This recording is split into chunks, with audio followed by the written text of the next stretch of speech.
Srbiju i Rusiju spaja viševekovna istorijska, kulturna i religijska bliskost, kao i bratstvo po oružju u dva svetska rata. O značaju posete ruskog predsjednika Putina Beogradu, naša Roksanda Babić ovog jutra razgovara sa osnivačem Srpsko-ruskog obrazovnog centra. Roksanda, šta je to u osnovi dobrih odnosa Rusije i Srbije? Živana, i sam Putin je uoči dolaska u Srbiju rekao da je u osnovi međuvekovno prijateljstvo dva naroda, zatim duhovno i kulturno srodstvo i zajedničke stranice istorije, pre svega borbe protiv nacizma u Drugom svetskom ratu. Ovo je 14. susret dvojice državnika. Sa mnom je osnivač Srpsko-ruskog obrazovnog centra Boško Kozarski. Kad govorimo o običajima, koji je to najbolji način da se prikaže dobrodošlica nekome ko dolazi iz Rusije? Čak je i AP agencija rekla da Srbija sprema herojski doček za Putina. Pa dobro, herojski doček, to možemo komentarisati na više načina, da li je vezano za izložbu koju će posetiti dva predsjednika ili na ono što će se desiti u protokolu.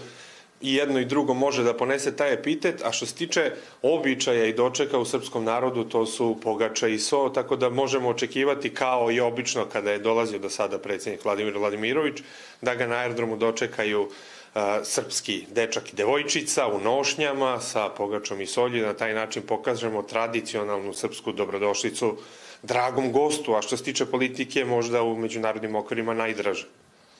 Na svečani ručak dve delegacije pozvani su i pripadnici javnog i kulturnog života. Među njima reditelj Emir Kusturica, glumac Miloš Biković.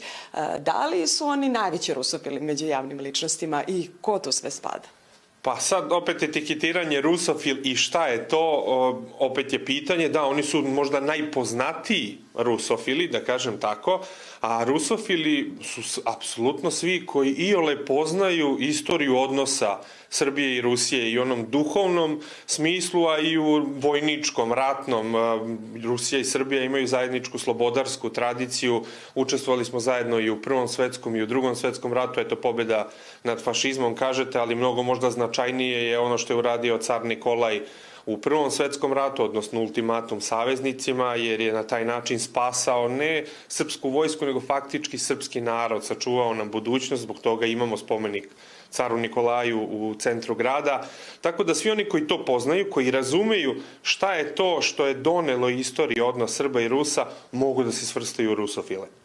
Ruski stručnjaci i preduzetnici učestvuju u izgradnji mozaika na kupoli hrama Svetog Save. Koliko je važna i ta verska povezanost dva naroda? Pa ja mislim da je to u ovom momentu najvažnije i gledajući ove okolnosti sa Ukrajinskom crkvom i Vaseljenskom patrijaršijom, na ovaj način se pokazuje možda jedinstvo pravoslavnih, onih koji su ostali zaista na toj pruzi, da kažem, onoj jedinoj pravoj i tačnoj pravoslavnoj pruzi. I taj hram koji završava ruski narod je na neki način zahvalnost za istrajnost srpskog naroda, jednog malobrojnog naroda u srcu Evrope koji je ostao veran svojoj slovenskoj braći, koji dalje nije u NATO paktu, koji dalje nije u Eurosavezu, iako Putin kaže da nema ništa protiv da se naše rukovodstvo opredeli i za taj put, ali i dalje smo mi neko ko drži čvrsto taj jedan barjak slobodarski i zbog toga nas Rusi cene i na ovaj način izgradnjom, završetkom izgradnje hrama pokazuju svoju zahvalnost i za sve ono što smo uradili. U Beogradu je pre 2 godine osnovana i prva međunarodna ruska škola. Koliko je značajna ta razmena učenika, profesora i ta obrazovna saradnja? Pa ono što je zanimljivo za prvu rusku školu Valentina Tereškova je da je prva ruska škola van Rusije, ako ne gledamo diplomatska predstavništva. Ako pogledamo taj projekat koji je protumačen kao neka vrsta meke moći, šta li će onda reći svi kritičari ili oni koji željno iščekuju na informaciju, na primjer da će se pojaviti na proleće prva ruska regionalna televizija na Balkanu koja će se zvati Istok. Na neki način Rusija napokon kreće da razvija svoju meku moć na Balkanu, u regionu koji je značajan za ceo istočni svet. Mislim da Rusija sa ovom školom, sa televizijom i sa brojnim drugim projektima poput hrama kreće polako da se vraća među srpski narod i kreće da raste broj rusofila, kao što ste rekli. Hvala puno. A inače u okviru dolaska delegacije Rusije i predsjednika Putina biće potpisani i sporazumi o saradnji univerziteta u Beogradu i Novom Sadu sa moskovskim univerzitetima. Živana. Hvala, Roksanda, tebi i našem gostu ovog jutra.